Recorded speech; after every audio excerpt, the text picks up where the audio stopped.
Edmilson. Canal Rotas Viajante Bas botão inscreve na parceria like no amigo VC muito obrigado amém. Mariana, em Minas Gerais, oferece uma rica experiência turística e histórica.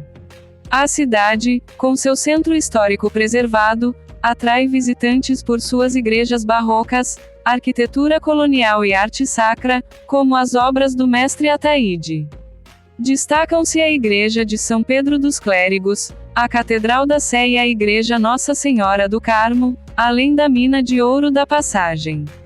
O passeio de trem de Ouro Preto a Mariana, também conhecido como Maria Fumaça, é uma atração popular. A VM Turismo trabalha com viagens interestaduais e internacional, excursões e fretamentos.